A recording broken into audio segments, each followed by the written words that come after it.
பின்பு இயேசு தம்முடைய சீடர்களை அழைத்து ஜனங்களுக்காக பரிதவிக்கிறேன். இவர்கள் என்னிடத்தில் 3 நாள் தங்கியிருந்து சாப்பிட ஒன்றுமில்லாதிருக்கிறார்கள். இவர்களை பட்டினியா அனுப்பிவிட எனக்கு மனதில்லை, வழியில் சோர்ந்து போவார்களே என்றார்.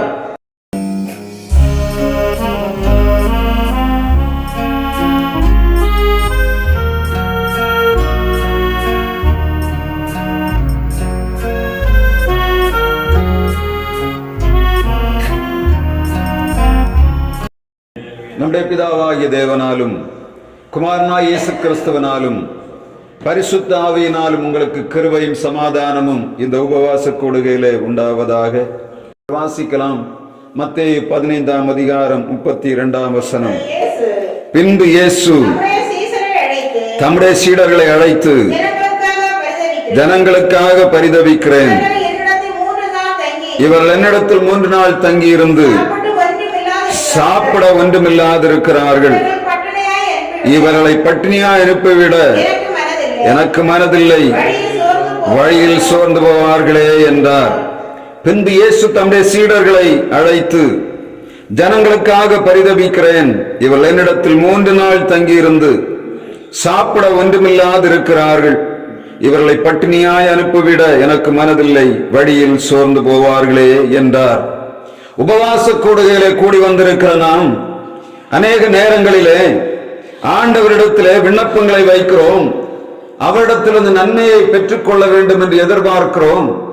ஆண்டவர் சொல்லுகிற வார்த்தைகளை எல்லாம் கீழ்ப்படுகிறோம். அநேகருடைய வாழ்விலிருந்து வரக்கூடிய வார்த்தை, ஐயா, நான் இத்தனை வருடங்களாக கிறிஸ்தவனாக இருக்கிறேன், நான் இந்த காரியங்களை எல்லாம் செய்கிறேன், ஆண்டவருடைய காரியங்களிலே உண்மை உத்தமமாய் காணப்படுகிறேன், ஏன் எனக்கு இந்த சோதனை இருக்கிறது, ஏன் எனக்கு இந்த வேதனை இருக்கிறது, ஏன் நான் இந்த கஷ்டத்துக்குள்ளே இன்னும் வருட கணக்காக சுற்றி கொண்டு திரிகிறேன்? உலக மனிதர்கள் எல்லாம் கேட்கிறார்கள், ஒரு கிறிஸ்தவன் என்று ஓடிக்கொண்டிருக்கிறான், இவ்வளவு கஷ்டப்படுகிறார்களே என்று அநேகர் நம்மை பார்த்து கேள்வி கேட்கக்கூடிய காலங்களிலே நாம் வந்திருக்கிறோம். ஆண்டவரும் அதைத்தான் பார்த்து கொண்டிருக்கிறார். நாம் செய்ய வேண்டிய காரியங்களை, நாம் நிறைவேற்ற வேண்டிய பணிகளை ஆண்டவர் நமக்கு தருகிற கட்டளையின் பிரகாரம், அவருடைய கற்பனையின் பிரகாரம் நிறைவேற்றுவோம் என்று சொன்னா நம்முடைய ஆண்டவர் நம்மளை வைத்திருக்கிற இலக்கு சரியாக அது நிறைவேறும். இப்பொழுது நாம் வாசித்த இந்த பகுதியிலும் மிக முக்கியமாக நாம் கவனிக்க வேண்டிய காரியம், அவர் சொல்லுகிறார், இந்த ஜனங்கள் 3 நாட்களாய் என்னோடு தங்கியிருந்து ஒன்றுமில்லாதிருக்கிறார்கள். இயேசு கையிலின் வாழ்ந்து வர வார்த்தையை பத்திலாம் ஆண்டவராய் இயேசு கிறிஸ்து இப்பொழுது தன்னுடைய ஊழியத்தின் காரியங்களிலே அவர் கடந்து வருகிறார். 29ஆம் வசனம் 19ஆம் அதிகாரம் மத்தேயுவிலே அவர் சொல்லுகிறார். அந்த வசனம் சொல்லுகிறது, மத்தேயு 15:29, இயேசு அவ்விடம் விட்டு புறப்பட்டு கலிலேயா கடலருகே வந்து ஒரு மலையின் மேல் ஏறி அங்கே உட்கார்ந்தார். இதற்கு முன்பாக நீங்க பார்த்தீங்கன்னா அங்க சொல்லப்படுகிற கானானிய ஸ்திரீ ஒருத்தி வருகிறாள், தன்னுடைய பிள்ளையுடைய சுகத்துக்காக வேண்டுகிறாள். இயேசு தடை பண்ணுகிறார், இது உனக்குள்ளதல்ல, பிள்ளையின் அப்பமாகிய தெய்வீக சுகத்தை நான் யாருக்கு வைத்திருக்கிறேன்? இஸ்ரவேலருக்கு வைத்திருக்கிறேன், நான் வேற யாரும் கொடுக்கிறேன்னு சொல்ல. அவர் சொல்லுகிறார், பிள்ளையின் அப்பத்தை எடுத்து நாய்க்குட்டிகளுக்கு போட நல்லது என்று சொல்லக்கூடிய இயேசுவை பார்த்து சொல்லுகிறான், மேஜரது துணிக்கைகளை நாய்க்குட்டிகள் தின்னுமே. ஆண்டவருடைய விசுவாசத்தை கனம் பண்ணி அவரை ஆசீர்வதித்து விட்டு இப்பொழுது அந்த வசனம் சொல்லுகிறது, இவர் மலையின் மேல் ஏறி உட்கார்ந்தார். இப்பொழுது ஒரு காரியம் நடைபெறுகிறது. அநேக ஜனங்கள், திரளான ஜனங்கள், ஊமையர்கள், சப்பானிகள், எல்லா விதமான நோய்களிலும் அகப்பட்ட ஜனங்கள் இயேசுவை தேடி எங்க வருகிறார்கள்? மலைக்கு வருகிறார்கள். இயேசு மலைக்கு ஏறி வந்த உடனே இவர் அங்கே வந்து உட்கார்ந்து இருக்கிற ஜனங்கள் கேள்விப்படுகிறார்கள். இயேசுடைய அதிசயங்கள் அற்புதங்களை கேள்விப்பட்டபடியினாலே எப்படியாவது சுகம் பெற்று விட வேண்டும் என்று சொல்லி மலைக்கு ஏறுகிறார்கள். சாதாரணமான மனுஷனா இருந்த மலைக்கு ஏறுவது எப்படி இருக்கும்? எளிதா இருக்கும். இங்க வந்தது யாரு? அடுத்த வசனம் வாசிங்க. அப்பொழுது சப்பானிகளும் குருடர், ஊமையர், அநேகர், திரளான ஜனங்கள் அவர் பாதத்தில் வைத்தார்கள், அவர்களை அவர் சுஸ்தப்படுத்தினார். யாரெல்லாம் வருகிறாங்க? வசனம் சொல்லுகிற சப்பானிகள், குருடர்கள், ஊமையர்கள், கூனர், ஊனமுற்றவர்கள் எல்லாரும் வந்திருக்காங்க. அப்படிதானே? மலையில எப்படியாவது யார் என்ன செய்யணும்? எனக்கு விடுதலை வேணும், இது மாத்திரம்தான் அவருடைய எண்ணம். உலக மனிதனுக்கு நல்லா இருக்கிறவங்க எனக்கு தேவையில்லை. பாஸ்டர் சொன்ன மாதிரி வயர் நிறைஞ்சு போச்சு, இப்ப நல்லா உறங்குறோம், நல்ல வயர் மூக்கு முட்டை கிடைக்குது. ஒரு காலத்துல என்னோட சின்ன வயசுல நான் பார்த்திருக்கேன், ரேஷன் கடையில 1 கிலோ அரிசி 2 ரூபா 15 பைசா புழுத்த அரிசி. எனக்கு அன்னைக்கு ஒரு நாளத்துக்கு வேலைக்கு 1.25 ரூபா கிடைக்கும். காலையில இருந்து சாயங்காலம் மண்ணு வந்தா 1.25 ரூபா கூலி. ஆனா அரிசியோட ரேஷன் அரிசி 2 ரூபா 15 பைசா. இன்னைக்கு அப்படி இல்லை. இன்னைக்கு ஒரு நாள் வேலை செய்தா 1500 ரூபாய் சம்பளம். அரிசி எப்படி கிடைக்குது? ரேஷன்ல சும்மா கிடைக்கும். இப்ப ஜனங்கள் என்ன பண்ணுவாங்க? எலும்புனோன்னு சாப்பாட்டுக்கு ஓடணும்ல, வேலை எல்லாம் தீர்ந்து போச்சு. இப்ப என்ன பண்ணணும்? யாரையாவது கெடுக்கணும், இருக்கிற பைசா வச்சு அங்க ஓடணும் இங்க ஓடணும் நடந்து கொண்டு இருக்கிறது. ஆனால் இங்க நம்ம ரொம்ப கவனமா பார்க்கணும். இயேசு மலையில உட்கார்ந்து இருக்கிறார். சகல தேவைகளோடு இருக்கிற ஜனங்கள் இயேசுவை தேடி வருகிறார்கள். இப்பொழுது ஆண்டவர் பார்க்கிற இவ்வளவு பெரிய பெரிய ஆளுகள்லாம் இருந்த போறோம், யாரு வராங்க என்ன தேடி? சப்பானி, ஊனை, குருடை, நொண்டி எல்லாம் எனக்கு வருது, என்ன தேடி வருது. ஆண்டவர் பார்த்தார். என்ன நம்பி வராங்க? இயேசு சுகம் தருவார். எவ்வளவு விசுவாசம் பாருங்க. உலக மனுஷன் அந்த விசுவாசம் இல்லை. ஆனா இவர்கள் வருகிறார்கள், திரளான ஜனங்கள் வருகிறார்கள், வந்து அந்த இடத்துல இயேசுவை தேடி வருகிறார். நான் இந்த செய்தியை நோக்கும் போது இந்த ரெய்னார்ட் போங்கே என்று சொல்லக்கூடிய தேவமனிதன், ஆப்பிரிக்கா தேசத்திலே ஊழியர் செய்தவர், ஜெர்மனி தேசத்திலே பிறந்தவர். அவர் ஊழியத்துக்கு அழைக்கப்பட்டு போகிறார். ஆண்டவர் இவரை ஆப்பிரிக்காவை காட்டுகிறார். இவர் தென்னாப்பிரிக்காவுக்கு போகிறார். ஆண்டவர் சொன்னது போல இவர் ஊழியத்துக்காக கிளம்பி விட்டார். ஊரை பற்றி தெரியாது, ஆப்பிரிக்கால யாரையும் தெரியாது. இவர் போய் ஜோகன்ஸ்பர்க்ல இறங்கி அந்த இடத்துல பஸ் ஸ்டாண்ட்ல உட்கார்ந்துருக்கார். போற வழி தெரியாது, பாஷை தெரியாது, யார் என்ன நடக்குன்னு தெரியாது. உட்கார்ந்து பஸ் ஸ்டாண்ட்ல 4 நாள் உட்கார்ந்துருக்காரு. உட்கார்ந்த இடத்த விட்டு இடம்பல்ல, 4 நாள் உட்கார்ந்துட்டு இருக்காரு. ஆண்டவர் சொல்றாரு, இந்த பக்கத்துல உள்ள கிரவுண்ட்ல நீ என்னத்த ஒரு படைமுயற்சி கூட்டம், ஒரு சுவிசேஷ கூடுதல் நடத்தணும் பாரு. இவர் பார்க்கிறார், 2.5 லட்சம் பேர் உட்காரக்கூடிய கிரவுண்டு. எவ்வளவு? 2 லட்சம் பேர் உட்காருது. இந்த யாரையுமே தெரியாது, ஆப்பிரிக்காவில் யாரையுமே தெரியாது. வந்தாச்சு, சோசியலிஸ்ட் போட்டு வந்து உட்கார்ந்தார். உட்கார்ந்து விட்டுட்டு 4 நாள் உட்கார்ந்த இடத்துல இருந்து எழும்பல்ல. அல்சர் முத்தி போச்சு. அல்சர் முத்திட்டு, ஆண்டவரே எதுக்காக சாக கொண்டு வந்து கேட்டுட்டு கைய வச்சார். பரிபூர்ணமான சுகம், அங்கே விடுதலை. அவருடைய சரீரத்துக்குள்ளே முதலாவது அல்சர் விடுதலை. எழும்பினார் பார்த்தா சொல்றார், இந்த கூட்டம் இந்த கிரவுண்ட்ல நீ இன்னைக்கு கூட்டத்தை ஒழுங்கு பண்ணு சொன்னார். 2.5 லட்சம் பேர் கேட்கிறார், என்ன ஒரு பைத்தியம் பிடிச்சிருக்கான்னு கேட்கிறார். உங்க பைத்தியம் தான் பிடிச்சிருக்கா? நான் நேற்றைக்கு வந்தவன், இங்க வந்து 4 நாளைக்கு முன்னாடி உட்கார்ந்து ஒருத்தர் தெரியாது. 2 லட்சம் பேர் உட்காரக்கூடிய கிரவுண்ட்ல நீர் எனக்கு என்ன பண்ண சொல்லுகிறேன்? ஒரு கூட்டத்தை நடத்தும்னு சொல்லுகிறார். அவருக்கு பயங்கர கேள்வி. சொன்னதை செய்ய சொன்னார். வெளியே கிளம்பினார். வெளியே கிளம்பி பக்கத்துல இந்த பாஸ்டர்ஸ் எல்லாம் தேடி போறார், இல்ல ஊழியர்களையும் தேடி போறார். இங்க போனாலும் சொல்லுகிறாங்க, பாஸ்டர் கிட்ட 30 பேர் இருக்கிறாங்க. இவங்க எல்லாம் வந்து கிரவுண்ட் 2 லட்சம். அதுக்கு நீ லைட் போடணும்னாலே லட்சக்கணக்கில் வேணும். அந்த கிரவுண்டை ஒழுங்கு பண்ணா சாதாரண காரியம் இல்லை. இவர் சொல்லுகிறார், அந்த 30 பேர் நீங்க எனக்கு அந்த இது போங்க. எல்லா இடத்துலையும் தேடுகிறார். தேடும் போதெல்லாம் அவங்க மேலையும் கீழையும் பார்க்கிறாங்க. அவங்க ஆப்பிரிக்கன்ஸ்ல இவரை பார்க்கறாங்க. இதுக்கு முன்னாடி பின்னாடி பார்த்தது இல்லை. இந்த மனுஷன் பைத்தியம் பிடிச்ச நான் வந்திருக்காரு அப்படின்னு நினைச்சிட்டு கூட்டத்தை ஒழுங்கு பண்ணியாச்சு. 10 நாளைக்கு டைம் போட்டு அட்வர்டைஸ்மெண்ட் முழுசா பண்ணார். அவரோட பணம் உண்டு, அட்வர்டைஸ்மெண்ட் பண்ணார். பண்ணிட்டு எல்லாம் முடிச்சுட்டு, கிரவுண்ட் எல்லாம் முடிச்சுட்டு வந்து எழுந்திருந்த பிரசங்கத்தை ஆரம்பிச்சார். மொத்தம் எத்தனை பேர் வந்தாங்க தெரியுமா? 2.5 லட்சம் பேர் இருந்த இடத்துல. மொத்தம் 3 நாள் கூட்டம். முதல் நாள் மொத்தம் சேர்த்த 20 பேர். 20 2 கையும் தூக்குனா 20. அப்ப எத்தனை பேர் இருந்திருப்பாங்க? வெறும் 10 பேர். ஆண்டவர் சொல்லித்தான் என்ன பண்ணாரு? நல்ல தெளிவா சொல்ல, நீ அது கூட்டத்தை நடத்தன்னு சொல்லிதான் என்ன பண்ணுகிறார்? 2.5 லட்சம் பேர் உட்காரக்கூடிய கிரவுண்ட்ல இவ்வளவு அட்வர்டைஸ்மெண்ட் பண்ணி வந்தது மொத்தம் எத்தனை பேர்? 10 பேர். 10 பேர் யாரு தெரியுமா? எல்லாம் குருடனா, செவிடனா, சப்பானியா. ஒண்ணுமே இல்ல. 10 பேரை பாக்குறாரு, கேட்கிறாரு, கொஸ்டின் கேட்கிறாரு. நீங்க சொல்லிதான் செய்யறீங்க. மொத்தம் 10 பேர் இருக்காங்க, நான் ஜெபம் பண்ண முடியாது. எழும்பினாரு, ஏதோ பேருக்கு ஒரு பிரசங்கத்தை பண்ணாரு. என்னத்தை பண்ணாரு அவரே தெரியாது. அவர் பேசிட்டு இருக்கும்போது ஒருத்தன் கையை தூக்கிட்டு பிரைஸ் தி லார்ட், ஐ அம் ஹீல்டுன்னு சொன்னாங்க. குருடை எழுப்பி சொன்னா கண்ணு காணுதுன்னு சொன்னாங்க. சப்பானி வந்தா நான் எழுப்பிட்டேன், அவ்வளவுதான். 10 பேரும் விடுதலை. அடுத்த நாள் அரை கிரவுண்ட் ஆளு எப்படி இருக்கும்? அடுத்த நாள் 1 லட்சம் ஆளு வந்து உட்கார்ந்துச்சு. 1 லட்சம் கூடணும்னா அந்த பேப்பர்ல எல்லாம் பப்ளிஷ் ஆச்சு. நேரத்தை 10 பேர் தான் 1 லட்சம் ஆகி போச்சு. இப்ப போய் அங்க உள்ள பாஸ்டர் சொல்ல, ஞாயிற்றுக்கிழமை அந்த பரிசுத்தாவின் கூட்டம் நடத்த போறேன், நீங்க எல்லாரும் என்ன பண்ணணும், உங்க ஆட்களை எல்லாம் கூட்டிடணும். இல்ல இல்ல, நீ பரிசுத்தாவை பற்றி பேசக்கூடாது. நாங்க பிஷப், பெரிய பெரிய பிஷப்புகள் எல்லாம் பார்த்துட்டு சொல்றாங்க, எங்க ஆட்கள் எல்லாம் இருப்பாங்க, நீங்க என்ன பண்ணக்கூடாது, பரிசுத்தாவை பற்றி பேசக்கூடாது. ஓகே, நோ ப்ராப்ளம், வாங்க. வந்து அன்றைக்கு எல்லா பெரிய ஆட்கள் எல்லாம் உட்கார்ந்து இருக்கிறாங்க. கிரவுண்ட் 3ஆவது நாள் ஃபுல் ஆயிடுச்சு. 2.5 லட்சம் பேர் நின்றுட்டு இருக்காங்க. 2.5 லட்சம் பேர் கிரவுண்ட்ல. எல்லாரும் அனௌன்ஸ் பண்ணாங்க, அங்க அதிசயம் நடக்க இருப்போம். வேற ஒண்ணும் செய்யல, பிரைஸ் எல்லாம் வேற அங்க விடுதலை. எல்லாம் அங்க என்ன பண்ணாரு, ஆண்டவர் கிரியை செய்யறவர் ஒண்ணும் செய்யல.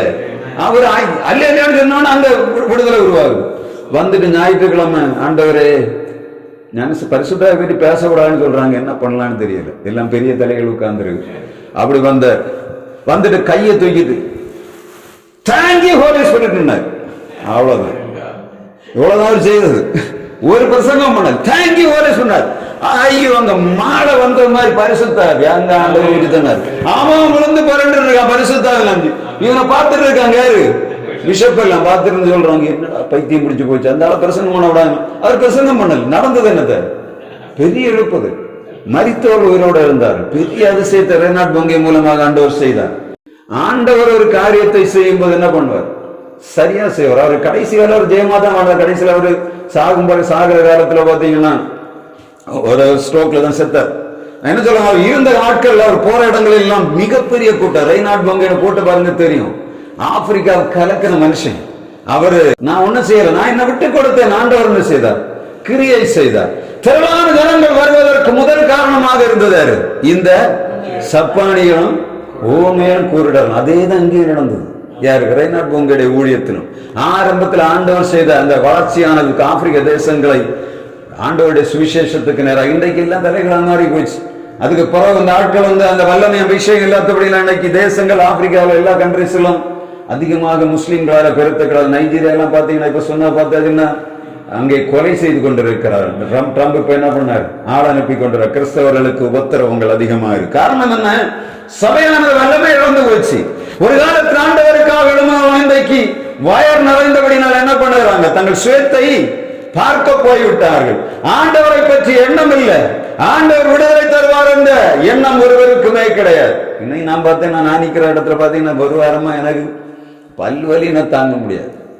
எப்படி ஊழியத்தை செய்யறதுன்னே தெரியல. ராத்திரி எல்லாம் தூக்கம் கிடையாது. எழும்பி இன்னும் வரணுமா அப்படின்னு இடம் காலையில வந்து எழும்பி, ஆண்டவரே சரி கிடைக்கிற பலத்துல என்ன பண்ணணும், வரணும்னு ஆண்டவர் மட்டுமாய் பலன் தந்திருக்கிறார். ஒரு பிரச்சனை இல்லை, வரி ஒன்றும் இல்லை. என் வீட்டுக்கு கூட வலிக்கும்.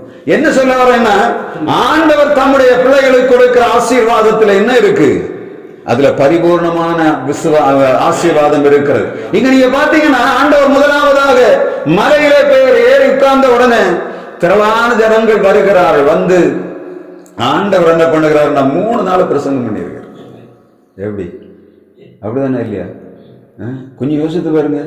அவர் உட்கார்ந்து இருக்காரு, இவர் பிரசங்கம் பண்றாரு, சீடர்கள் கூட தான் இருக்கிறாங்க. முடிச்ச பிறகுதான் அந்த 15ஆம் அதிகாரம் 32ஆம் வசனத்துல ஆண்டவர் சொல்லுகிறார். அப்படிதானே? வாசிங்க திரும்ப. பின்பு இயேசு தம்முடைய சீடர்களை அழைத்து ஜனங்களுக்காக பரிதபிக்கிறார். முதலாவது நீங்க கவனிக்க வேண்டியது என்னன்னா, இயேசு கூட 3 நாள் பிரசங்கம் பண்ணிட்டு இருக்காரு. அவருக்கு உள்ளத்துல இருந்த இதை பாருங்க. முதல்ல ஜனங்களுக்காக பரிதபிக்கிறேன். மிக கவனமாக நம்ம பார்க்கணும். நம்முடைய ஆண்டவர் யார்? ஜனங்களுக்காக பரிதாபம் கொள்ளுகிற ஆண்டவர். நிலவு மோசமா இருக்கு, ஜனங்கள் அவரை தேடி வருகிற நோயாளிகளுக்கு சுகம் கொடுக்கிறார். எல்லாம் முடிச்சுட்டு ஆண்டவர் சொல்லுற ஜனங்களுக்காக பரிதபிக்கிறேன். மத்தேயு 24ஆம் அதிகாரம் கடைசி வசனத்தை பார்த்தீங்கன்னா அங்கேயும் அதே காணப்படும். அங்க பரிதபிக்கிற வார்த்தைக்கு Jesus was compassionate to the people, those who came to the mountain. இயேசுவை தேடி வந்த ஜனங்கள் மேல ஆண்டவர் மனதுருக்கமுள்ளவராக இருந்தார். இந்த மத்தேயு 20:34 ஆண்டவர் மனதுருக்கமுள்ளவராக ஒரு காரியத்தை என்ன பண்ணார்? 2 குருடர்களை எரிகோவுக்கு போற வழியில உட்கார்ந்துட்டு, தாவீதின் குமாரனே எனக்கு இறங்கும். ஆண்டவர் அவர்கள் மேல் கம்பேரிசன் வித் பிளைண்ட், அவர்கள் மேல மனதுருக்கம் உள்ளவரா. நம்முடைய ஆண்டவர் ஒருவேளை நம்ம கேட்டுக்கிட்டு இருக்க சொல்றாரு, அடுத்ததான் ஆண்டவர் சொல்லுகிறார், 3 நாட்களாக என்னிடத்துல உட்கார்ந்து இருக்கிறாங்க, என்ன பண்றாங்க? ஒன்றுமில்லாது இருக்கிறார். இதுதான் என்ன கிறிஸ்தவருடைய நிலைமை. அநேகருடைய நிலைமை இப்படிதான் இருக்கு. 3 நாள் ஆண்டவரோட தான் இருக்கு. ஆண்டவரே சொல்றார், பாக்குற பரிதாபமா இருக்கு. எல்லாம் ஒருவேளை சாப்பிட்டு முடித்தாங்களான்னு தெரியல, இல்ல இவங்க பாஸ்டிங்ல இருந்தாங்களா. நான் ஆண்டவர் இயேசுவும் சீடரும் பாஸ்டிங் இருந்திருப்பாங்கன்னு நினைக்கிறேன். ஏன்னா அவர் சாப்பிட்டா மற்றவங்க என்ன பண்ணிருப்பாங்க?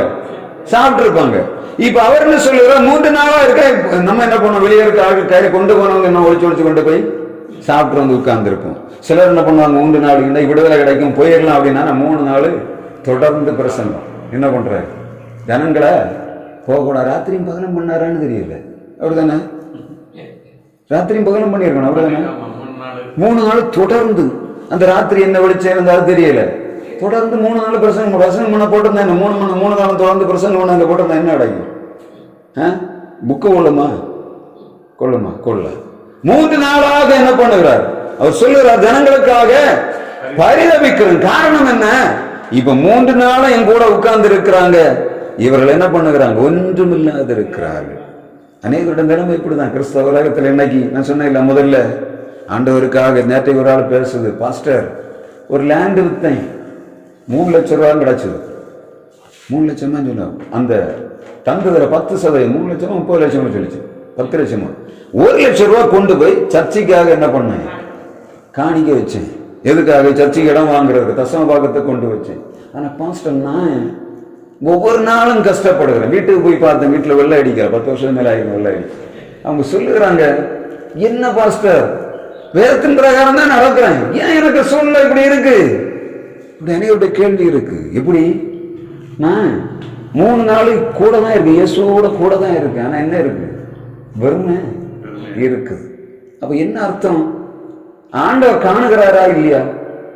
காணுகிறார். ஆண்டவர் என்ன வசனம் தெளிவா சொல்லுது? ஜனங்கள் மேல் பரிதபிக்கிறேன், ஜனங்களுக்காக பரிதபிக்கிறேன். இயேசு பரிதபித்தது போலதான் தேவனும் நினிவே ஜனங்களை பார்த்து பரிதபித்தார். அப்படிதானே? இடதுகைக்கும் வலதுகைக்கும் வித்தியாசம் தெரியாத அந்த திரளான ஜனங்கள், இவர்கள் அழிவுக்கு ஆண்டவர் என்ன பண்ணுகிறார்? பரிதபிக்கிறார். காரணத்தை முதல்ல பார்த்தீங்கன்னா, நினிவே யோனா தீர்க்க தரிசன புத்தகம் 1ஆம் அதிகாரம் 1ஆம் வசனம் சொல்லுகிறது, நினிவேயில் உள்ள ஜனங்கள் மகா அக்கிரமம் செய்தவர்களா இருந்தார்கள். நினிவே கூக்குரல் ஆண்டவருடைய சமூகத்திலே வந்து எட்டக்கூடிய அளவுல யாரு? நினிவே ஜனங்கள் மகா பொல்லாதவர்களாக இருந்தார்கள். ஆனா ஆண்டவர் ஒரு தீர்க்கதரிசி அனுப்பி அவர்களை எச்சரிக்கும் போது அவர்கள் செய்த வேலை என்னன்னா, மனம் திரும்பினார். ஆண்டவர் பார்க்கிறார், இவங்க தெரிஞ்சு செய்தாங்களோ தெரியாம செய்தாங்க, வலது கைக்கும் இடது கைக்கும் வித்தியாசம் தெரியாது, இவ்வளவு ஜனங்களை மேல நான் பரிதாபம் கொள்ளாமல் இருப்பேனோ என்று ஆண்டவர் கேட்டு தான் செய்ய நினைத்த தீங்கை அவள் மேல் செய்யாதபடிக்கு மனஸ்தாபப்பட்டார் என்று வேதம் சொல்லுகிறார். நம்முடைய ஆண்டவர் யார்? எல்லாமே பார்த்து கொண்டிருக்கிறார். ஆனால் நாம் என்ன செய்கிறோம் என்பதை ஆண்டவர் பார்க்கிறார். இதுக்கு அடுத்துதான் நீங்க பார்த்தா தெரியும் எப்படி இருக்கு. அவர் சொல்லுகிறார், பரிதபிக்கிறேன். காரணம் என்ன? இவர்கள் நான் இப்ப அனுப்ப 3 நாள் சாப்பிட ஒன்றுமில்லாது இருக்கிறார்கள். இவர்களை பட்டினியாய் அனுப்பிவிட மனதில்லை. பட்டினியாய் அனுப்பிவிட மனதில்லை. ஏன்? காரணம் என்ன? வழியில சோர்ந்து போவார்கள். முதலாவது அவங்க பரிதாபப்படுகிறார். காரணம் என்ன? என்னோட தான் இருக்கிறாங்க. எல்லா அந்த ஜனங்கள் எல்லாம், விடுதலையான ஜனங்கள் எல்லாம் உட்கார்ந்து இருக்கிறார்கள். இவர்களை திரும்ப அனுப்பிவிட்ட வழியில சோர்ந்து போல. அப்ப என்ன பண்ணணும்? முதல்ல அடுத்த காரியத்தை பாருங்க. நீங்க இயேசுக்கும் சீடர்களோட வித்தியாசம் நீங்க பார்க்கணும். இயேசு பார்க்கிறார். அவருக்கு தெரியும் இவர்களுக்கு சாப்பாடு கொடுக்க அவர் முடியுமா? முடியாதா? முடியும். அங்க ஒரு சோதனை வைக்கிறார். சீடர்கள் அடுத்த வசனம் வாசிங்க. இவ்வளவு திரளான ஜனங்களுக்கு திருப்தி உண்டாகும்படி வேண்டிய அப்பங்கள் இந்த வனாந்தரத்திலே நமக்கு எப்படி அகப்படும் என்று கேட்கிறார். இயேசு கேட்கிறார், இவர்களை பசியாய் அனுப்பிவிட மனதில்லை, வழியிலே சோர்ந்து போவார்கள். இப்பொழுது சீடர்களிடம் கேட்கிறார், என்னடா பண்ணலாம்? அவர்கள் சொல்லுகிறார்கள், எப்படி இவ்வளவு ஜனங்களுக்கு சாப்பிட கொடுக்கிறதற்கு என்ன இல்லை, வனாந்தரத்துல மற்ற இடமா இந்த படம் கேட்கிறவர்கள், இந்த வனாந்தரத்திலே என்ன கிடைக்கும்? எப்படி இருக்கு? இவர் பசியா தான் இருக்கிறான். காரணம் என்ன? வனாந்தரம். வேணா வேற வாங்கி சாப்பிட ஒண்ணுமே இல்லை. அந்த இடத்துல ஆண்டவர் என்ன பண்ணுகிறார்? இங்க அதிசயத்தை செய்கிறார். ஒண்ணுமில்லாத இடத்துல போய் ஏறி உட்கார்ந்து விட்டு ஆண்டவர், சீடர்கள் கூட இருக்கிறாங்க, ஜனங்கள் வருகிறார்கள், திரும்ப போவதற்கு சோர்ந்து வாழ் நடுங்கின சீடர்கிட்ட கேட்கிறாங்க. சீடர்கள் சொல்லு, இவ்வளவு ஆகாரம் இங்க இருந்து வனாந்திரத்துல நம்ம என்ன? அப்ப ஆண்டவர் அடுத்த வார்த்தை கேட்கிறார், உங்களிடத்துல என்ன இருக்கு? அதற்கு இயேசு, உங்களிடத்தில் எத்தனை அப்பங்கள் உண்டு? அவர்கள் 7 அப்பங்களும் சில சிறுமீன்களும் உண்டு என்று சொன்னார்கள். மத்தேயு 15:34 ஆண்டவர் கேட்கிற கேள்வி என்ன? உங்களிடத்தில் எத்தனை அப்பங்கள் உண்டு? உங்களிடத்தில் இந்த 5 பேரை, அந்த 5000 பேரை ஆண்டவர் போஷிக்கும் போது 5 அப்பங்களும் 2 மீனும் இருந்தது. இல்ல, 5 இருந்தது, ஒரு சின்ன பையனிட்ட இருந்தது. ஆண்டவர் கேட்கிறார், உங்களிடத்தில் அப்பம் உண்டான தேடி பாருங்க. அங்க ஒரு சிறு பையனிடத்துல, நான் இங்க கேட்கறது நீங்க பாத்தீங்கன்னா வித்தியாசத்தை பார்க்கணும். இங்க கேட்கிறாரு, உங்களிடத்தில் என்ன இருக்குது? ஜனங்களிடத்துல ஒன்னும் இல்லை, யார்கிட்ட இருக்கப்போ? இந்த கொஸ்டின் முதல் கவனம் பார்த்தீங்கன்னா தெரியும். சீடர்களுக்கு உங்களிடத்துல என்ன இருக்குன்னு கேட்கிற. அப்ப சீடர்கள் கையில என்ன இருக்கு? அப்பா இருக்கு. ஆண்டவர் எதை செக் பண்ணுகிறார்? சீடர்கள் என்ன சொல்றாருன்னு பார்க்க போறார். வனாந்தரம் தான், ஒன்றுமில்லாமல் ஜனங்கள் இருக்கிறார்கள். அந்த சீடர்கள் கேட்கிற. சீடர்கள் சொல்லுகிறார்கள், ஒண்ணு இல்லைன்னு சொல்லல. இல்லைன்னு சொல்லி என்ன பண்ணிருப்பேன்? கொன்னே போட்டிருப்பேன். ஏன்னா அங்க இருக்குது தெரியும், சீடர்கள்ட்ட இருக்குது தெரியும். அப்ப என்ன பண்ணுகிறார்? கேட்கிற, உங்களிடத்தில் என்ன இருக்கு? அவங்க சொன்னாங்க, 7 அப்பங்களும் சிறு மீன்களும் உண்டு, சில சிறு மீன்களும் இருக்கிறது. உண்மை ஒத்துக்கிட்டாங்க. ஆமா, 7 தான் இருக்கு, கொஞ்சம் போல மீன் இருக்கு. ஆண்டவர் சொல்லுகிறார், ஜனங்களை பந்தி இருக்க சொல்லு. திருப்தியான ஆண்டவர். பசியா இருக்கிறவர்களை பசியா அனுப்புகிற ஆண்டவர் இல்லை. வேதனையோடு வருகிற ஜனங்களை வேதனையோடு அனுப்புகிற ஆண்டவர் அல்ல. நோயோடு வருகிறவர்களை நோயோடு அனுப்புகிற ஆண்டவர் அல்ல. தன்னுடைய கஷ்டங்கள், அந்த கஷ்டங்களை பாராத ஆண்டவர் நம்முடைய ஆண்டவர் அல்ல.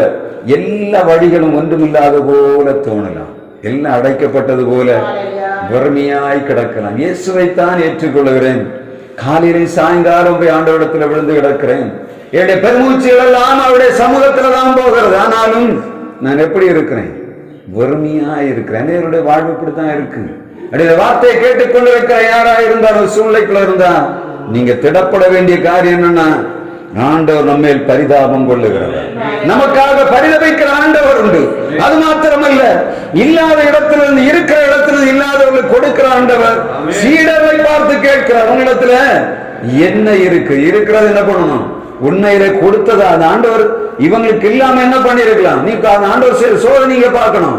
இவங்க போற வழியில அவங்க ஏதாவது சாப்பிடட்டு வழியில ஆண்டவர் வழியில ஏதாவது செய்து விட முடியும். அங்க போங்க. இப்ப வந்து 100க்கு வேலைக்காரனை பார்த்து 100க்கு அதிபதியான வருகிறான், என்னுடைய வேலைக்காரன் கொடிய வேதனைப்படுகிறான் என்று கேட்கிறார். அப்போ ஆண்டவர் சொல்லுகிறார், நீ விசுவாசித்ததின்படி உனக்கு ஆக்கட, நீ போ, உன் வேலைக்காரன் சுஸ்தமாயிருக்கிறார்.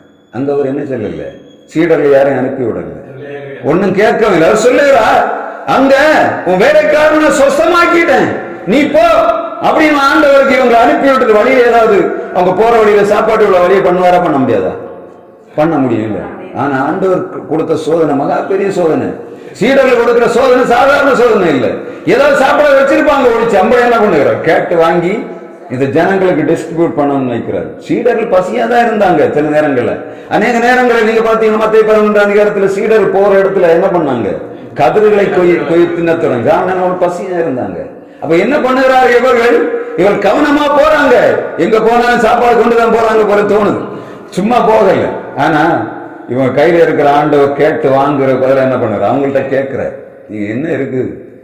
அவங்க இருக்குன்னு சொன்னாங்க, கொடுத்தாங்க. கொடுத்து விட்டு அவரு நீங்க கொடுப்பியா கொடுக்கலன்னு கேட்கல, சொல்ற ஜனங்களை தரையின் மேல் பந்தி இருக்க சொல்லு. கொஞ்சம் யோசித்து பாருங்க. 7 அப்பம் இதை வச்சு இவ்வளோ பேர் 4000 பேர் எப்படி போஷிக்கிறது? நம்முடைய ஹியூமன் மைண்ட், நம்முடைய சிந்தனை என்ன சொல்லும்? இவ்வளவுதான் இருக்கு, எப்படி நடத்த முடியும்? சமீபத்தில் ஒரு நான் ஒரு நிகழ்ச்சியை பார்த்துட்டு இருக்கேன். அதில் ஒரு குடும்பம் கேட்குது, ஒரு பொம்பளை கேட்குது, மகளுக்கு கல்யாணம் பண்ணி வைக்கணும். கேட்குறா, அந்த ஆள் கேட்குறாரு, உங்கள் மகளை எப்படி இருந்தால் நீ கல்யாணம் பண்ணி கொடுப்பீங்க? அது சொல்லுது, ஒரு 1 லட்ச ரூபா சம்பளம் இருக்கணும். எவ்வளோ? 1 லட்ச ரூபா சம்பளம் வேணும், சொந்த வீடு வேணும், சொந்த கார் இருக்கணும், பேங்க்ல 1 வருஷத்துக்குள்ள பணம் போட்டு வச்சிருக்கணும், அப்படின்னு தான் கொடுப்பேன். உடனே அந்த கேட்கிறாரு, 1 லட்ச ரூபா வாங்கி தான் 1 லட்ச ரூபா வச்சு இங்க எத்தனை பேர், நீங்க 1 லட்ச ரூபாய் சம்பளம் எவ்வளவு பேர் இருக்காங்க சொல்லுங்க பார்ப்போம். அங்க யாரும் இல்லை. ஆனா அந்த பொம்பளை என்ன சொல்லுது? 1 லட்ச ரூபா சம்பளம் இருக்கணும், எனக்கு மகளுக்கு கல்யாணம் பண்ணி கொடுக்கணும்னா. அவர் அடுத்த வார்த்தை கேட்கிறார், 1 லட்ச ரூபா. அந்த பொம்பளை சொல்லுது, இன்னைக்கு காஸ்ட் ஆஃப் லிவிங் 1 லட்ச ரூபா பத்தாது. எப்படி 1 லட்ச ரூபா சம்பளம் வாங்கினா 10 இல்லையா? நான் அப்ப யோசித்து பார்த்தேன், நமக்கு வர வருமானத்தை எடுத்து பார்த்துட்டு ஆண்டவர்கிட்ட கேட்டேன், ஆண்டவரே என்ன பாரு, நானும் இதே உலகத்துல நான் வாழ்ந்துட்டு, எனக்கு நீர் என்ன தருகிறீர், நான் எப்படி வாழுறேன்? ஆண்டவர்கிட்ட சொன்னேன்னா ஆண்டவருடைய ஆசீர்வாதத்தை தான் பார்க்கணும். ஒவ்வொரு மாசமும் நம்ம பார்ப்போம். என்னுடைய சூழ்நிலை சொல்லும்போது, ஆண்டவரே எப்படி இதை கடந்து, ரொம்ப அதிசயமா இருக்கு. 1 வருஷம் கடந்து வந்த பாதையெல்லாம் எடுத்து பார்த்தா ரொம்ப அதிசயமா இருக்கு. எப்படி இருக்கு? இவர்கள் எல்லாம் வாங்குற சம்பளம் எங்களுக்கு ஒரு 5 வருஷம் ஆனா கூட கிடைச்சாது. இவங்க கேட்கிற 1 மாசம் சம்பளம். ஆனா ஆண்டவர் எப்படி பண்ணுகிறார்? திருப்தியா நடத்துகிறார், ஒரு குறவு இல்லை. சாப்பாடு நேரத்துக்கு கரெக்டா சாப்பாடு தராரு, எல்லாம் ஒழுங்கா தந்துட்டு இருக்காரு. நோய் நொடிகள் வரும்போது ஆஸ்பத்திரி எல்லாம் கொண்டு போயிடார். ஆண்டவர் என்ன பண்ணுகிறார்? சுகம் தருகிறார். அன்னைக்கெல்லாம் நம்ம ஆஸ்பத்திரி போனோம்னா அந்த ஒரு வாரம் என்ன பல்வலி அதெல்லாம் பார்த்தீங்கன்னா எப்படி ஒரு 5000 தீட்டி போடுவாங்க. என்ன பண்ணார்? ஆண்டவர் கொஞ்சம் பொறுமையா தந்தார். என்னன்னா நம்ம தெரியுது இவ்வளவுதான் தருவாரு, அமைதியா இருக்கணும். என்ன பண்ணணும்? நம்மால முடிஞ்சது செய்யணும். ஆண்டவர் என்ன பண்ணுகிறார்? சுகம் தருகிறார். இதெல்லாம் யார் செய்கிறது? ஆண்டவர் நம்புகிற பிள்ளைகளுக்கு என்ன பண்ணுகிறார்? ஆண்டவர் அதிசயமான வாசலை திறந்து ஆசீர்வதிக்கிறார். குறைவு நேரங்களில் என்ன பண்ணுறார்? ஆண்டவர் நடத்துகிற பாதை ரொம்ப வித்தியாசமா இருக்கு. ஏன்னா அப்படி நம்ம வளர்ந்து போனாதான் என்ன பண்ணுவாங்க, நம்முடைய வாழ்க்கை கொஞ்சத்துல வாழ ஆரம்பிக்கும் போது ஆண்டவர் மீதி எடுக்கக்கூடிய அளவுல கிரியை செய்வார். இங்க வசனம் சொல்லுகிறது, வழியிலே சோர்ந்து போன சொன்ன ஆண்டவர் பந்தி இருக்க சொல்லுகிறார். எல்லாரையும் உட்கார வச்சாச்சு. ஆண்டவருக்கு தெரியும் நான் அதிசயம் செய்ய போகிறேன். இது போதும், அவருக்கு தெரியும். ஆசீர்வாதம் எங்க இருக்கு? இந்த அப்பத்துல இல்ல, இந்த மீன்ல இல்லன்னு தெரியும். யார்கிட்ட இருக்கு? சர்வ வல்லமையுள்ள ஆண்டவரிடத்துல இருக்கு ஆசீர்வாதம். இந்த 7 அப்பம் எல்லாம் சும்மா கண் துடைப்பு. இது தெளிவா புரிஞ்சுக்கணும். அப்படிதானே? உலகத்துல நம்ம காணுகிற இல்ல ஆசீர்வாதமே கண் துடைப்பு. அநேக நேரங்களில் நம்ம பார்த்தீங்கன்னா காலையில நான் ஒரு 500 ரூபாய்க்கு காய் வாங்குறேன், வாழைக்காய். அன்னைக்கு காலையில வாங்கிதான், காலையில பார்த்தா இந்த இதா இருந்து வெளிச்சம் வாங்கினேன், எடுத்து அரிஞ்செல்லாம் போட்டு நான் சுகமா இருக்கு அப்படின்னு. அதுவரை ஒன்றும் மழை இல்லை, இதுவரை ஒரு வாரமா மழையில் நெஞ்சிருக்கிறேன். நான் என்ன சொல்ல வரேன், நம்ம கண்ணுக்கு முன்னாடி காணக்கூடிய அநேக காரியங்கள் நான் நினைச்சேன். ஒரு சரி இப்போ 2-3 மாசத்துக்கு நமக்கு கொஞ்சம் கவலை இருக்காது, அப்போ போய் ஏதாவது சாப்பிடலாம்னு வச்சா எப்படி இருக்கு? புரியுது உங்களுக்கு? ஆண்டோடைய ஆசீர்வாதம்னா வேற, அவர்கிட்ட கேட்டுட்டு செய்யணும். அநேக கேட்கற என்ன பண்ணுகிறோம், கழிஞ்ச வாரம் நல்லதா இருக்கு, அதான் சொல்லுவேன் ஆசீர்வாதத்தை. அதுக்கு முன்னாடி என்ன பண்ணேன், கொஞ்சம் பேரை வாங்கி எடுத்து மாவெல்லாம் ரெடி பண்ணேன், சரியாச்சு. ஆனா அடுத்த வாரம் என்ன பண்ணேன், கொஞ்சம் பேரை கையில காசு வந்து 2வது பண்ணேன், என்னாச்சு? ஆண்டவருடைய ஆசீர்வாதம் சொல்லுவோம். ஆண்டவருடைய ஆசீர்வாதம்னா நீங்க நான் நினைக்கிற மாதிரி இல்லை. அவர் என்ன பண்ணுவார்? ஆசீர்வதிக்கிறார்னா அவர் சொல்லுகிறார், நீங்கள் தரையில பந்தி இருக்க வைங்கன்னு சொல்லுகிறார். இல்லையா? உண்டா இல்லையா? எல்லாரையும் தரையில முதல்ல பந்தி இருக்க வச்சு சொன்ன மாதிரி கேட்குறாங்க. சீசர்ல 12 பேர் என்ன பண்ணிருப்பாங்க, கையில எடுத்து வச்சு பார்த்துட்டே இருப்பாங்க. ஏன் அளப்பும் இருக்கு, கொஞ்சம் போல மீன் இருக்கு. இந்த மனுஷன் என்ன செய்யுது? ஒருத்தன் பார்த்துட்டு சொன்னாங்க, பைத்தியம் என்ன பிடிச்சி போல இருந்த ஆளுங்க. யாழ் நடத்தோடு எல்லாரையும் உட்கார வச்சாரு.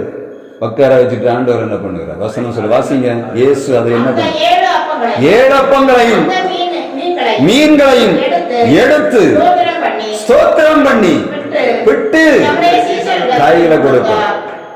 கனவு கல்யாண வீட்டுல ஆண்டவர் செய்த அதிசயம் அங்க அப்படியே நடக்குது. பத்தில என்ன சொன்னுகிறார்? தண்ணீரை கொண்டு போங்க. அங்க ரசமா என்ன பண்ண, தண்ணிய ரசம் ஆக்கல. என்ன சொல்லுகிறார்? தண்ணிய கோரி ஊத்துங்க, எடுத்துட்டு போங்க. அப்படிதானே? போற வழியில ரசமா மாறும். நீங்க கொஞ்சம் யோசித்து பாருங்க. வீட்டுல இருந்து எடுக்கிறோம், தண்ணி எடுத்தாச்சு, எவ்வளோ ஒரு 10 அடி போறதுக்குள்ளால என்ன ரசமா மாறணும் இல்லையா? எல்லாரும் உட்கார்ந்து இருக்கிறாங்க, அங்க குழப்பம் நடக்குது. இவர் தண்ணீரை எடுத்துட்டு போற ஜனங்கள், அந்த ஜனங்கள் இவங்க சொன்னாங்க, ஆட்கள் என்ன பண்ண, என்ன நீருக்கு எடுத்துட்டு போற சொல்லிரு அப்படின்னு எடுத்துட்டு போறாங்க. அவர்கிட்ட கொஸ்டின் கேட்டா என்ன ஆயிரும்? அது ஒன்னா இருக்கு, அப்படியே தண்ணியா தான் இருந்து தண்ணி தான் எடுத்தாங்க. எடுத்துட்டு போகும்போது என்ன வழியில அப்ப ரசம். அதான் ஆண்டவர் இங்க செய்கிறார். என்ன பண்ணுகிறார்? 7 அப்பத்தையும் எடுத்தார், மேலே எடுத்து வச்சுட்டு சொல்லுகிறார், ஆண்டவரே என்ன பண்றாரு? இந்த சீடர்கள் என்ன பண்ணிருக்காங்க? அவங்க இருந்தத என் கையில கொடுத்திருக்கிறாங்க, நீர் அதை ஆசீர்வதிக்கணும். மேலே எடுக்கிறார், ஆசீர்வதித்து விட்டு ஜன சீடர்ல கையில கொடுத்து பரிமாற சொல்லுகிறார். இதுதான் மிக முக்கியமான காரியம். ஆண்டவர் தம்முடைய சீடர் மூலமாக இந்த அதிசயத்தை எங்க செய்கிறத பார்க்கணும். கொடுத்த சீடர்கள் அவளை கையில திரும்ப கொடுத்து ஜனங்களுக்காக ஆசீர்வாதமாக மாற்றுகிறவர். காரியம் என்ன? ஆண்டவரை தேடி வந்தவங்களை என்ன பண்ண மாட்டார் ஆண்டவர் ஒரு காலம். ஒரு நம்ம சூழ்நிலை தான் சொல்றேன்ல, இதே சூழ்நிலை தான் இயேசுக்கே தெரியுது, என் கூட தான் இருக்கிறாங்க, வறுமையா இருக்கிறாங்க. ஆனா ஆண்டவர் என்ன செய்கிறார்? நம்மேல் பரிதாபம் உள்ள ஆண்டவர் அந்த வாசல்களை திறந்து நம்மை ஆசீர்வதிக்க என்ன பண்ணணும்? ஆண்டவரை மாத்திரம் நம்ம நேசித்து அவருடைய வழியில போகும்போது ஆண்டவர் எல்லா நன்மைகளையும் செய்கிறவர். அதுக்கு அடுத்த வசனத்தை நீங்க வாசிங்க. ஜனங்கள் சாப்பிட்டு திருப்தி அடைந்தார்கள், மீதியான துணிக்கைகளையும் 7 கூடை நிறைய எடுத்தார்கள். இதான் விஷயம். 7 அப்பம் எத்தனை கூட எடுத்தாங்க? 7 கூடை எடுக்கிறாங்க. திருப்தி அதுதான். எப்படி? எவ்வளவு வந்தாலும் பத்தாம இருக்கிற திருப்தி இல்ல. 2000 ரூபாய் வாங்குற நேரத்துல அதுல வாழ்ந்து மிச்சம் எடுக்கிறவங்கள பார்த்திருக்கேன். 5000 ரூபாய் வாங்கி மிச்சம் எடுக்கிறவங்களையும் பார்த்திருக்கிறேன். ஆனா 10 லட்சம் வாங்கினாலும் மிச்சம் எடுக்காதாக்களையும். காரணம் என்ன தெரியுமா? வரும்போது என்ன பண்ணுவாங்க? எங்கேயாவது ஒரு லோனை பிளான் பண்ணுவாங்க. என்ன பண்ணுவாங்க? ஆண்டவர் சொல்லுகிறார், இருக்கிறதுல நிறைவாய் வாழ்வதற்கு ஆண்டவர் எல்லாத்தையும் கற்றுக் கொடுத்திருக்கிறார். அந்த ஜனங்கள் என்ன பண்ணுகிறார்கள்? தங்களுக்கு இருக்கிற ஆசீர்வாதத்தை பார்க்கல, தங்களுக்கு வருகிற ஆசீர்வாதத்தை மற்ற ஜனங்களோடு ஒப்பிட்டு பார்க்கிறார்கள். இதுதான் பிரச்சனை. ஜனங்களோட பிரச்சனை என்ன தெரியுமா? என்கிட்ட எவ்வளவு இருக்கு? 5 லட்சம் ரூபாய் இருக்கு, பக்கத்துல ஒரு வீடு 50 லட்சம் ரூபாய் கட்டி இருக்கான். நீ என்ன பண்ணணும்? 5 லட்சம் ரூபாய் வீடு கட்டணும். 50 லட்சத்தை பார்த்தா என்ன நடக்கும்? நடக்கிறது என்னது நடக்கும்? வீடு ஜப்தி இல்ல. சிவகுமார்னா ஏதோ ஒரு நடிகர், சிவகுமார் தானே இல்ல வேற இன்னொரு ஆள், அவர் வந்து சொல்லுவார், வாத்தியாரா இருந்தவர் நடிகரானார். வீடு வைக்கணும்னு பயங்கர ஆசை. என்ன பண்ணாருன்னா, கஷ்டப்பட்டு வீடை ஆரம்பித்து கடனை வாங்கி வீடை கட்டினார்.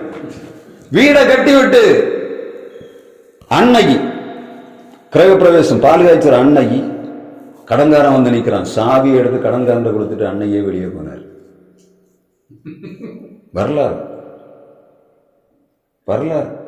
எப்படின்னா, கடனை வாங்கி வீடை கட்டிக்கிட்டு அன்னைக்கு பால் காய்ச்ச அன்னைக்கு சாவி கையில கொடுத்துட்டு, என்ன சொன்னாலும் கொடுக்க முடியாது, பைசா கொடுக்க முடியாதுன்னு தெரிஞ்சிச்சு, அவங்க கையில கொடுத்துட்டு வெளியே போனார். இப்படிப்பட்ட சூழ்நிலையில நம்முடைய வாழ்வு, கிறிஸ்தவருடைய வாழ்வு இருக்கு.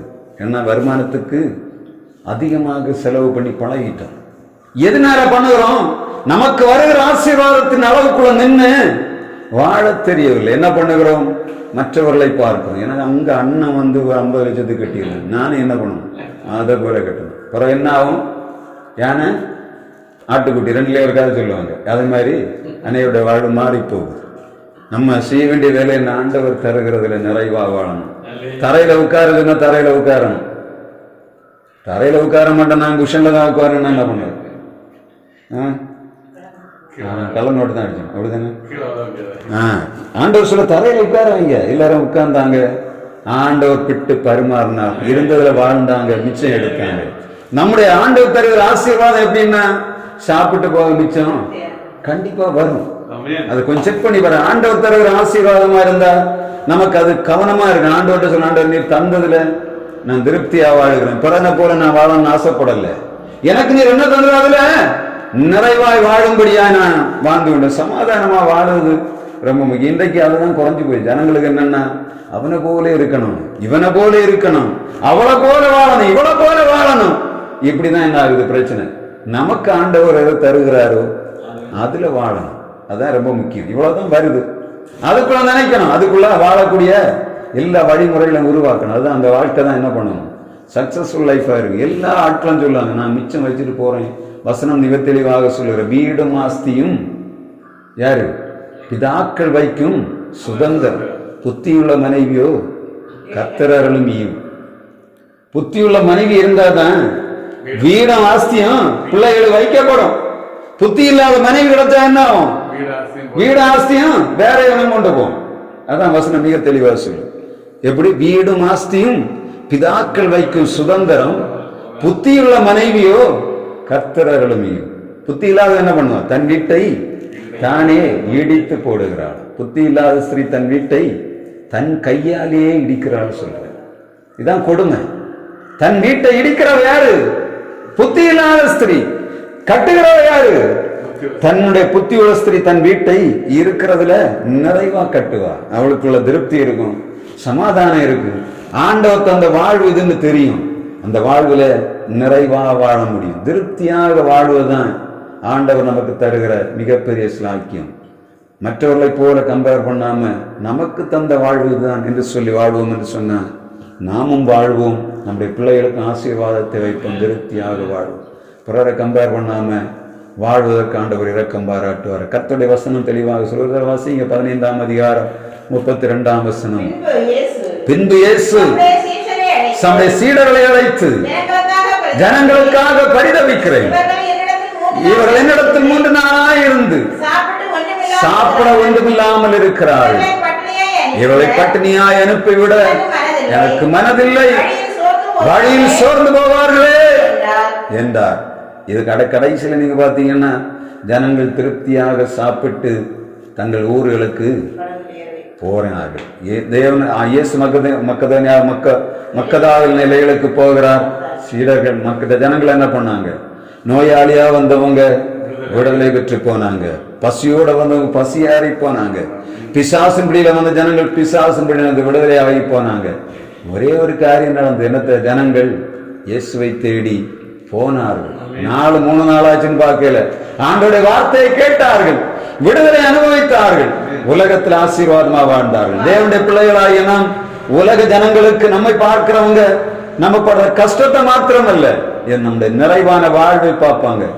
1 லட்சம் ரூபாய் நான் டெய்லி 1500 சம்பளம் வாங்குறவனுக்கு வீட்டில் இல்லாத திருப்தி ஒன்றுமில்லாத நம்முடைய வாழ்வில் ஆண்டவர் கொடுக்கிறதை நம்ம தம்முடைய பிள்ளைகளுக்கு ஆண்டவர் நிறைவான ஆசீர்வாதத்தை வைத்திருக்கிறார். அது நிறைவாய் பெற்று அனுபவிக்கும்படியாய் ஆண்டவர் இரக்கம் பாராட்டுவாராக. இது ஆங்கிலத்தில், தமிழ்ல பட்டினியாய் இருக்கிறார்கள் சொல்லப்படுது. ஆங்கிலத்தில் அந்த வார்த்தை they were fasting on the 3 days in before me அப்படின்னு சொல்லு. ஃபாஸ்டிங் வார்த்தை அங்கே பயன்படுத்தப்படும்.